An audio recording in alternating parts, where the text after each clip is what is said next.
টানা বর্ষণ ও উজানের ঢলে দেশের পূর্বাঞ্চলে ভয়াবহ বন্যা দেখা দিয়েছে। সিলেট, হবিগঞ্জ, সুনামগঞ্জ, মৌলভীবাজার, পার্বত্য চট্টগ্রাম, ফেনী, নোয়াখালী, কুমিল্লা অঞ্চলের বহু জনপদ প্লাবনে তলিয়ে গেছে। ফেনী ব্রাহ্মণবাড়িয়ায় পানিতে ডুবে মারা গেছে 2 জন। এসব অঞ্চলে কয়েক লক্ষ মানুষ পানিবন্দী। সড়ক যোগাযোগ বিচ্ছিন্ন। বন্যার্তদের উদ্ধার ও সহায়তা দিচ্ছে সেনাবাহিনী ও বিজিবি। খোলা হয়েছে আশ্রয় কেন্দ্র। সংবাদদাতাদের পাঠানো তথ্যচিত্রে পার্থ রহমানের প্রতিবেদন। বঙ্গোপসাগরে সৃষ্ট লঘুচাপের প্রভাবে দেশের পূর্ব ও দক্ষিণাঞ্চলে কয়েকদিন ধরে বৃষ্টি হচ্ছে। টানা বর্ষণ এবং উজান থেকে নেমে আসা প্রবল ঢলে সিলেট বিভাগ, পার্বত্য চট্টগ্রামের খাগড়াছড়ি এবং ফেনী, নোয়াখালী, ব্রাহ্মণবাড়িয়া ও কুমিল্লা অঞ্চলে ভয়াবহ প্লাবন দেখা দিয়েছে। বৃষ্টি আর পাহাড়ি ঢলে নদ নদীর পানি বাড়ায় গ্রামের পর গ্রাম প্লাবিত হয়েছে।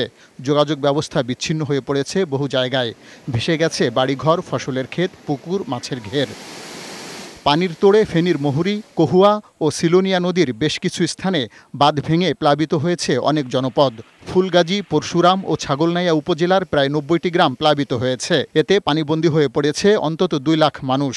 নদ নদীর পানি বেড়ে নিম্নাঞ্চল প্লাবিত হওয়ায় জেলা শহরের সাথে এই 3 উপজেলার সড়ক যোগাযোগ বিচ্ছিন্ন হয়ে পড়েছে। বন্যার পানিতে ডুবে একজনের মৃত্যুর খবর পাওয়া গেছে। নিরাপত্তার কারণে বিদ্যুৎ সংযোগ বন্ধ রয়েছে অনেক স্থানে। ইতিমধ্যে উপজেলাগুলোতে বেশ কয়েকটি আশ্রয়কেন্দ্র চালু করা হয়েছে। পানিবন্দী মানুষের সহায়তায় কাজ করছে বিজিবি ও সেনাবাহিনীর সদস্যরা। মানুষ চলাচল করতে পারতেছে না, মানুষের বাড়িঘর পানি উঠছে, হাঁটুর উপরে পানি নিয়ে মানুষ কষ্ট করে যাতায়াত করতেছে। কালকে রাত থেকে আমাদের ঘরে পানি কাইনা মানুষে পানি সাগরে গেছে। বানের পানিতে তলিয়ে গেছে ব্রাহ্মণবাড়িয়ার আখাউড়া স্থলবন্দরের কাস্টমস ও ইমিগ্রেশন অফিস। বন্ধ রয়েছে যাত্রী ও পণ্য পরিবহন। ঢলের পানিতে তলিয়ে গেছে 10টি গ্রাম। পানিতে ডুবে মারা গেছে এক নারী। নোয়াখালী জেলার সদর, সেনবাগ, সোনাইমুড়ি, চাটখিল, বেগমগঞ্জ, কবিরহাট, কোম্পানীগঞ্জ, সুবর্ণচর ও হাতিয়া উপজেলার বেশিরভাগ নিচু এলাকা প্লাবিত হয়েছে। পানিবন্দী হয়ে পড়েছে প্রায় 20 লাখ মানুষ। ডুবে গেছে আমন ধানের বীজতলা, শাকসবজি ক্ষেত।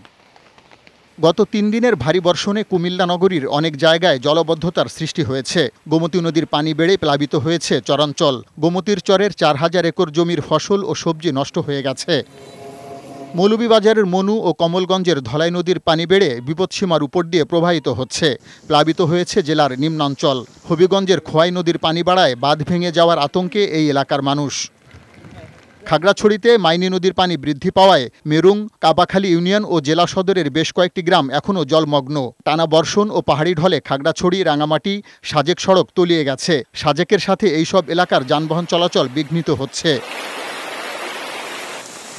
পটুয়াখালীতে টানা বৃষ্টিতে চরম দুর্ভোগে পড়েছেন নিম্ন আয়ের মানুষেরা। প্রবল বর্ষণের ফলে মারাত্মকভাবে ক্ষতিগ্রস্ত হয়েছে সবজি চাষিরা। আবহাওয়া অফিস জানিয়েছে, লঘুচাপ মৌসুমি বায়ুর সাথে মিশে গেলেও এর প্রভাবে দেশের বিভিন্ন এলাকায় বৃষ্টি হচ্ছে। বর্তমানে মৌসুমি বাংলাদেশে সক্রিয় রয়েছে এবং উত্তর বঙ্গোপসাগরেও প্রবল আকার রয়েছে। তো এই কারণে আমাদের বাংলাদেশের অনেক জায়গায় বৃষ্টি আমরা ভারী বর্ষণের একটা সতর্কবার্তা দিয়েছি। এই বৃষ্টিপাতটা আগামী আরও 2 দিন অব্যাহত থাকতে পারে। বৃষ্টি ও পাহাড়ি ঢলে সিলেট, সুনামগঞ্জ, মৌলভীবাজার, নেত্রকোনা ও হবিগঞ্জ জেলার নদ নদীর পানি আরও বাড়বে বলে জানিয়েছে পানি উন্নয়ন বোর্ডের বন্যা পূর্বাভাস ও সতর্কীকরণ কেন্দ্র। পার্থ রহমান, বৈশাখী সংবাদ।